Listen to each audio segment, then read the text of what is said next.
In this video, we'll explore different scenarios of how this plane crash might have occurred, while the Russian reported that it was struck by a bird, which could have caused engine failure.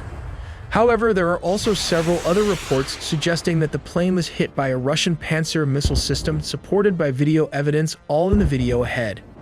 Azerbaijan Airlines flight J28243 was en route from the Azerbaijani capital, Baku, to Grozny, the capital of the Chechen Republic in Russia, when it encountered a critical situation mid-flight.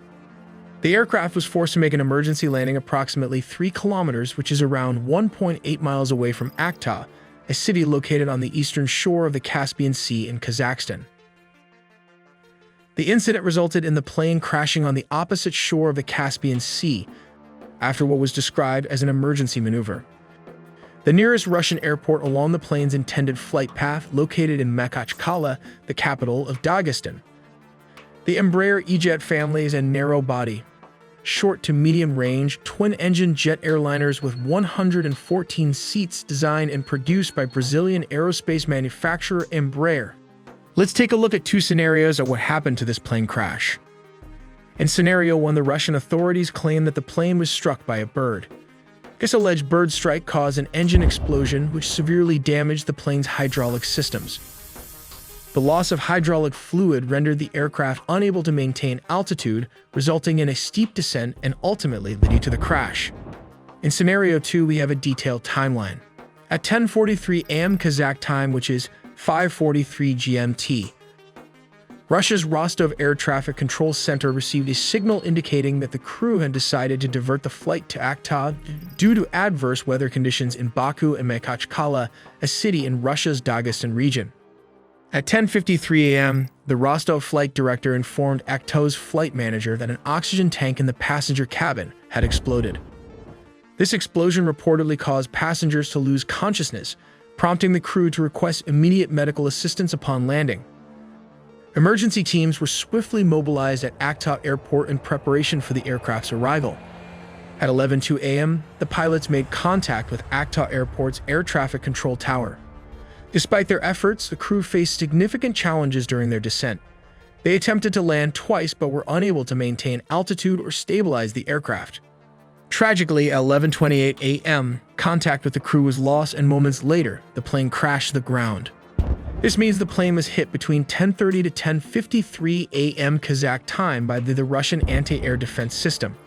The Pantsir air defense system's radar scans the surrounding airspace, continuously detecting and identifying potential threats, such as this Embraer E-Jet. Once a target is identified, the system initiates tracking using its integrated radar and optical sensors. These components work together to calculate the target's trajectory, speed, and other critical engagement parameters necessary for interception. Based on the target's range, speed, and altitude, the Pantsir system determines the most effective response, whether to launch a missile or engage with its high-speed autocannons. In this scenario, the plane is flying at a significantly higher altitude, rendering the cannons ineffective. Consequently, the system opts to deploy a missile as the optimal weapon for engagement. The missile is launched vertically from its sealed canister. It uses its advanced onboard guidance system to navigate with precision towards the designated target.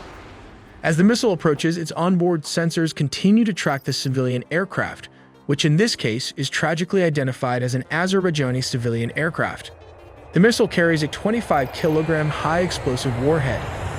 Upon reaching the target, the warhead detonates, releasing an intense explosion. The explosion occurs near the side of the aircraft, causing catastrophic damage to its tail section. The resultant shrapnel penetrates the fuselage, inflicting severe internal structural damage. This devastating impact destabilizes the aircraft, leading to an uncontrollable descent. The severely damaged plane crashes near Aktau Airport, resulting in a tragic loss of life and a devastating outcome for all those on board. This Russian Pantsir has been very successful in Ukraine in taking out drones that resemble Cessna aircraft. The Pantsir is equipped with 2 armaments, a missile system and a 30mm gun. This is the UG-22 drone that can carry 82mm mortar rounds that the Russian mistook for the Azerbaijani plane. When this Cessna-like drone enters Russian territory, the Pantsir's radar tracks it and selects the missile option to launch and destroy the drone as it flies at a very high altitude.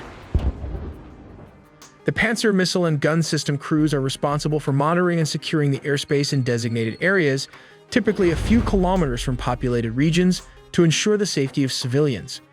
Once a target is detected, the Pantsir system tracks and destroys it at a range of up to 20 kilometers before relocating. Since the beginning of the operation, Russian Pantsir missile defense systems have reportedly destroyed more than 400 drones and numerous military aircraft. As we examine the damage caused by the air defense missile strike on the Embraer 190, it's important to note that the tail section of the aircraft was found upside down in the field. This perspective allows us to observe the left side of the vertical fin and the left side of the rudder, both of which are constructed using composite materials. Visible on the left side of the aircraft are the entry wounds caused by the missile's shrapnel. Correspondingly, exit wounds can be observed on the right side of the vertical fin and rudder, indicating the trajectory of the shrapnel as it passed through the structure.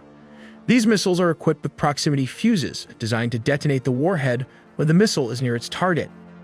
Upon detonation, the warhead releases a barrage of shrapnel that penetrates the side of the aircraft.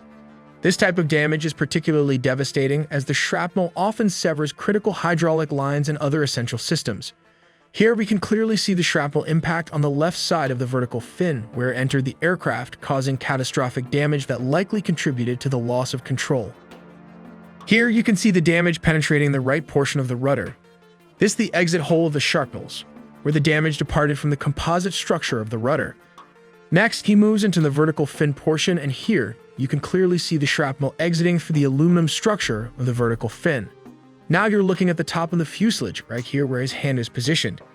This area is on the right side of the vertical fin, showing how the shrapnel tore straight through it.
We make original videos from scratch, so please do subscribe and hit the notification bell for more videos.